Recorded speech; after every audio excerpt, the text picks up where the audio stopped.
Welcome everybody. It's Kathy Hello, Up Deanna Brown. from K2OH Solutions, back with you today. Yes, we had a conversation a little bit earlier with each other, which we often do, about mentoring. And sometimes companies have formal programs in place that are various styles and designed and have longevity sometimes. And sometimes it's just something that's organically going on behind the scenes. What we find, though, is there's more and more of a rally cry for wanting some mentoring to go on, whatever that looks like. Right. And, we really believe in formal mentorship programs that are well designed, with intention. What are you as an organization trying to accomplish through a mentorship program? And one of the things that is most important when you're launching and designing such program is to think about the mentor-mentee learning events. One of them being giving people an understanding of the 10 roles of mentoring. Because, based on over 20 years worth of studies, they really have decided there's about 10 different types of roles that the mentor takes on in their conversations and in their interactions with the mentee. And some of them are really obvious, right? It's the advising, the storytelling, the networking and connecting kind of thing. But there are two today we specifically want to bring to the surface, just because they're extremely relevant right now. Right. And I think a lot of people don't think about this, perhaps, in a mentor-mentee relationship.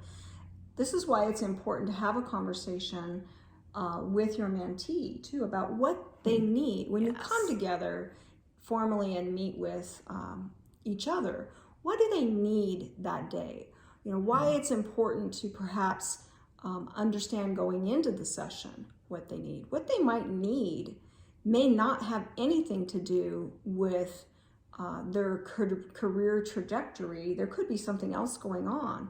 And two of the roles that are probably less known would be the friend role, as well as the discussion partner. These are very different roles. And you think, well, why do I'm in an organization, what does being a friend to that person have to do with anything? I don't need to be a friend. I'm here to give advice and wisdom and, help them work through a situation with a supervisor or whatever it might be, But again, particularly now, a friend in that role could simply be offering human contact, thinking about how we've been working for the past 2.5 years.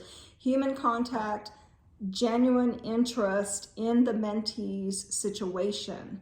And the benefits are that person feels seen, they feel heard, they're able to perhaps celebrate success that maybe in their unit or in their supervisor, you are not their mentor as a supervisor, maybe they hit a milestone that there was no celebration of success on in the unit because there was an expectation. So as a friend, you provide that safe atmosphere for the person to feel recognized and to talk to you with no judgment, just in a supportive environment. And the discussion partner, another role that's perhaps not well known or well practiced. And I think it integrates really well in with the friend aspect, right? Because this is about, discussing and, the banter back and forth, the exchange of points of view on an issue. And, what people are finding is that often it's not necessarily about a challenge at work, but it's about, a personal challenge that they're having that is now affecting their productivity or keeping them from being their best at work. And so those are really key things. So, being the discussion partner allows people to explore and sort of test that reality of their own understanding of something. And maybe, just maybe, we're being called to let go of some of our long-held beliefs. I mean, people of our, we'll just say senior status in the world have some very long-held beliefs about things. So there's a benefit to the mentor as well in that, right? And we firmly believe that mentor-mentee programs are really about mutual learning. That's the biggest success marker of such a program. So encourage you to think about your mentor programs, your mentorship programs. Think about not only what might be the traditional roles that you see, but all of the 10 roles. And that's something that we're skilled and able to help you with if you desire to have a conversation.